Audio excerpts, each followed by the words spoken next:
Welcome to my class, students. The story of my life. We are in chapter 5, and in this you will get summary and question answer both because the chapter is little small. Let's start. Now, जो summer का महीना था उस साल 1887 का, the summer of 1887 was the summer of the awakening of Helen's soul.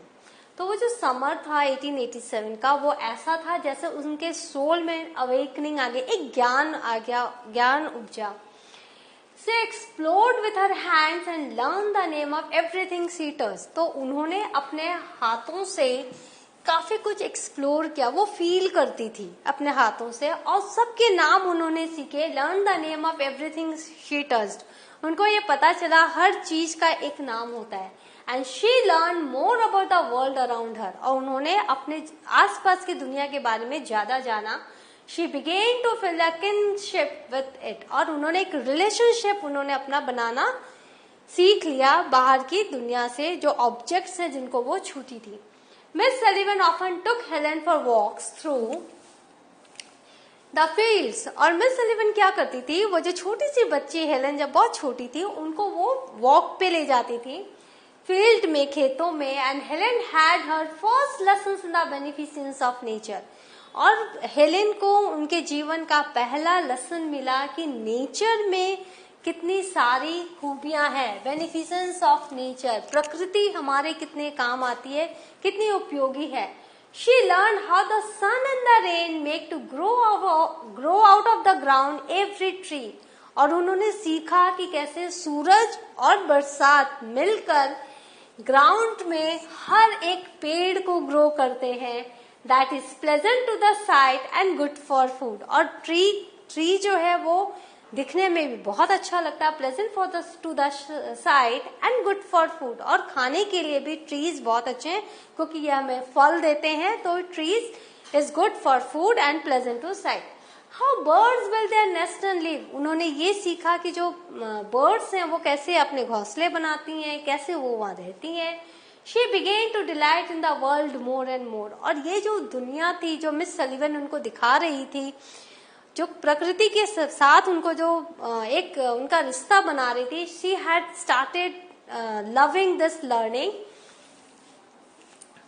as she learned about it. And Helen credits Miss Sullivan with instilling a love of the natural world within her. और Miss सलीवन को ही वो credit देती है Helen कि nature के प्रति जो उनका प्यार है वो किसने जगाया, वो मिस सलीवन ने उनके अंदर जगाया. Miss Sullivan had taught me to find beauty in the fragrant woods. तो लकड़ियों में एक सुगंध होती है, फ्रेग्रेंट वुड्स. तो जंगलों में बहुत तरह के फ्रेग्रेंस होते हैं. किसने उन्हें सिखाया, मिस सलीवन ने सिखाया. In every blade of grass, हर एक घास की पत्ती जो होती है. And in the curves and dimples of my baby sister's hand.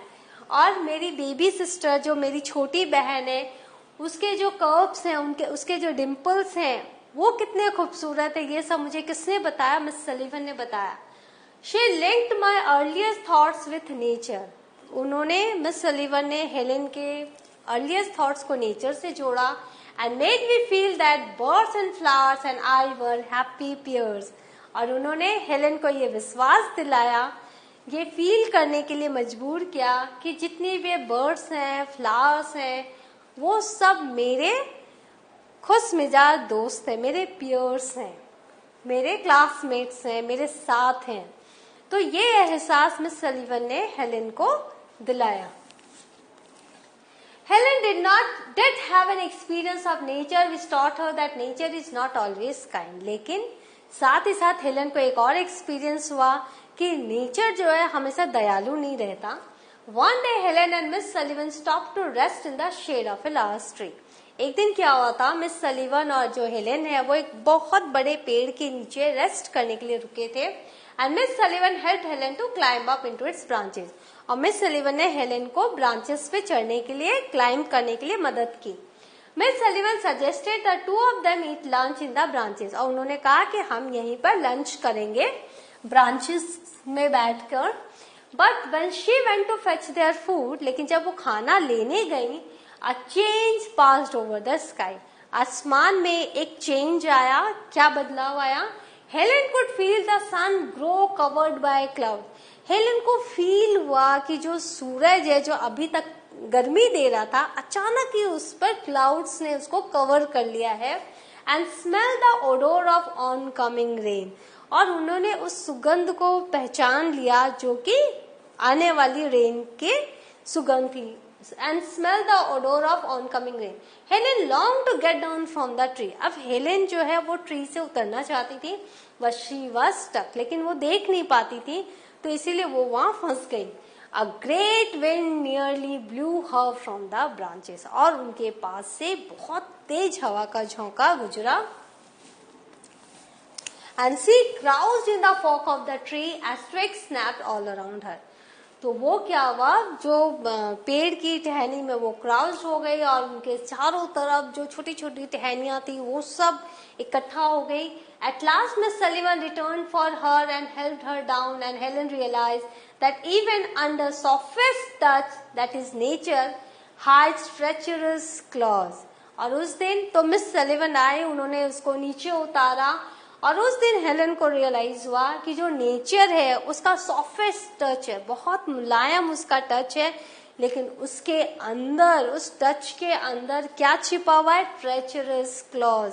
Treacherous means बहुत ही तकलीफ देने वाला, भयानक क्लॉज। क्लॉज माने पंजे। यानी नेचर जो है ऊपर से सॉफ्ट दिखती है, लेकिन अगर नेचर एंग्री हो गई तो वो अपने ट्रेचरस क्लॉज से आपका नुकसान भी पहुंचा सकती है। Helen did not climb another tree for a long time after this incident. इस घटना के बाद हेलेन कई दिनों तक किसी भी बड़े पेड़ पर वो नहीं चढ़ी। बट वन मॉर्निंग, लेकिन एक सुबह, she smelled the sweet allurement of a mimosa tree in full bloom। उन्होंने क्या किया, उन्होंने क्या फील किया कि जो मिमोसा ट्री है वो पूरी की पूरी खिली हुई है, ट्री में पूरा ब्लूम आया हुआ है। And followed the scent to the foot of the tree, और उस सेंट को फॉलो करते करते पेड़ के नीचे वो पहुंच गई। She made her way to the trunk, और ट्रंक तक पहुंच गई। Lifted her foot into a space between the branches, और ब्रांचेस के बीच में जो जगह थी वहां उन्होंने अपना पांव रखा। एंड हॉस्टेड हरसेल्फ अप, और वो ऐसे ऊपर चढ़ गई। आफ्टर सरमाउंटिंग हर फियर, और उनको जो डर था पेड़ पर चढ़ने का, उसको उन्होंने क्या किया? कॉन्कर किया। Helen spent many happy hour day dreaming in a tree of paradise, और उस दिन उन्होंने जो ट्री ऑफ पैराडाइज उनके लिए था, पैराडाइज मतलब हम स्वर्ग बोल सकते हैं, ट्री ऑफ पैराडाइज था, वहां पर उन्होंने कई घंटे गुजारे डे ड्रीमिंग करते हुए, हैप्पी डे ड्रीमिंग करते हुए। सो इस तरह आपने देखा कैसे उन्होंने अपने क्लाइंबिंग के फियर को कॉन्कर किया। नाउ थोड़ा सा एनालिसिस देख लो। Helen was delighted in Miss Sullivan's company and felt grateful to have Miss Sullivan's guiding her through the world and describing with reverence, love and wonder all the marvels of the nature world।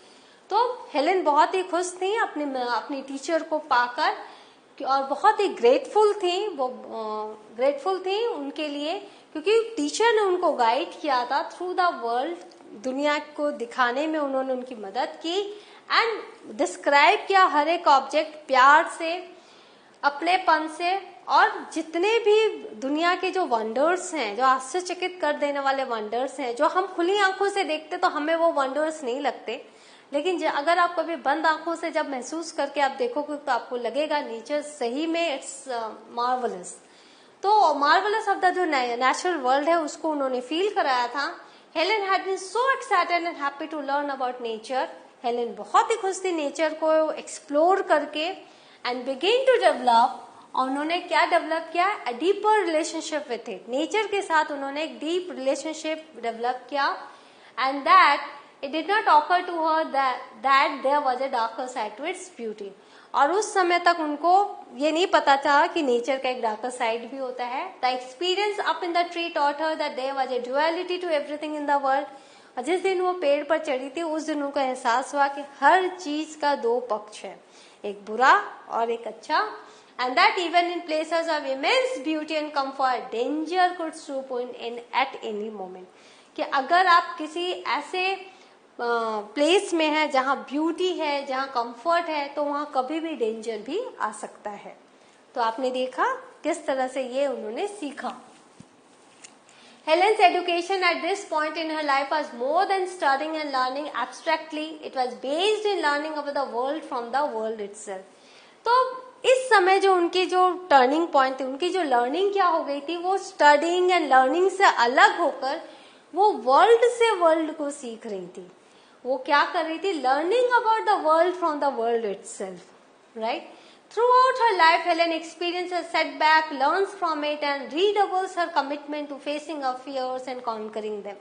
वो जो बचपन की जो उनकी learning थी, उन्होंने उनको क्या सिखाया कि जितने भी सेटबैक आते थे उनके लाइफ में, जितने भी मुसीबतें आती थी, वो उनसे सीखती थी और उसको अपने कमिटमेंट को रीडबल करती थी, दोगुना करती थी कि वो फेस कर सके अपने फियर को और उनको जीत सकें।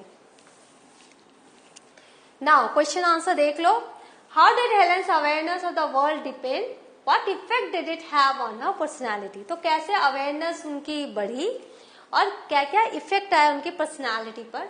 Helen's teacher encouraged her to explore the world around her with her hands and taught her the names of every object that she touched. तो हर एक चीज जो छूती थी उनका वो नाम लिखती थी उनके हैंड पर, और इस तरह से उनकी एक डेवलपमेंट हुई कि हर एक चीज का एक नाम है। She explained their use, और वो हर एक चीज का यूज बताती थी कि ये इस काम के लिए ये वस्तु का यूज होता है। With a greater awareness of her surrounding, Helen became a happier and more confident as an individual. और जब उनको अपने सराउंडिंग के बारे में एक अवेयरनेस आई कि हाँ मैं इन चीजों के बीच में रहती हूँ, तो वो बहुत खुश हो गई और उनमें बहुत कॉन्फिडेंट आया as an individual. Why did Miss Sullivan take Helen out of doors as much as she could? तो क्यों हेलेन को वो घर से बाहर लेकर जाती थी जितना वो कर पाती थी? Miss Sullivan wanted Helen to feel the positive aspects of nature and of how plants grow. तो Miss Sullivan हेलेन को बताना चाहती थी कि नेचर के पॉजिटिव एस्पेक्ट्स क्या हैं और प्लांट्स कैसे ग्रो करते हैं। She wanted her to learn about the interdependence of plants and animals. तो प्लांट्स एंड एनिमल्स आपस में कैसे जुड़े हुए हैं वो उनको बताना चाहती थी। Develop an appreciation for the beauty of nature, और नेचर इतना खूबसूरत है उसको अप्रिशिएट करना उन्होंने सिखाया।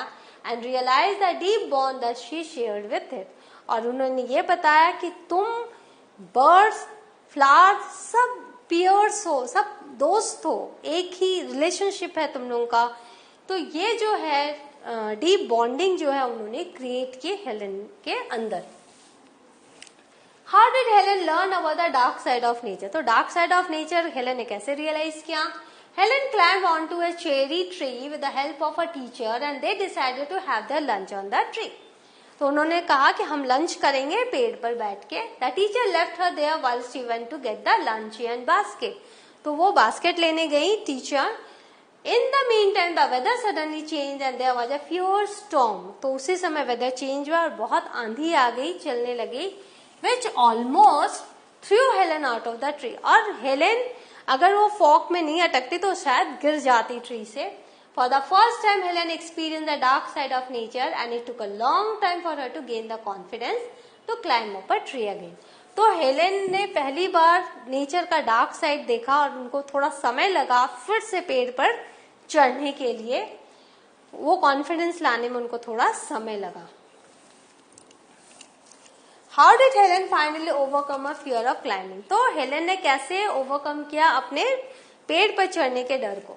The sweet smell of the mimosa flower Drew Helen near the tree. तो वो स्मेल सूंघती वो मिमोसा ट्री के फुट पर आ गई, उनके तले पर आ गई। And tempted her to climb on to the tree, और वो उस ओडोर का पीछा करते हुए वो पेड़ पर चढ़ गई। Where she sat for a long time dreaming of the future, और उन्होंने अपने भविष्य के बारे में सोचना स्टार्ट किया। She overcame her fear by being overwhelmed by the lure of nature, और वो बहुत ज्यादा खुश हो गई थी, overwhelmed with joy हो गई थी नेचर को फिर से अपने पास पाकर। So what have we learned? We have learned the question answer of this chapter. Why it's very important. You won't get short question answer. You will get long question answer. But all these short answers will help you to remember the events that are in the chapter. तो इसीलिए हर एक chapter के साथ short question मैं दे रही हूँ, पर आपको लॉन्ग क्वेश्चन ही आने वाला है इस नॉवल से। But please go through the chapter again and again, go through the summary and the answers so that you can write the long answer very nicely. So in the next session I will be here with a new chapter. Till then, have a good revision. Thank you.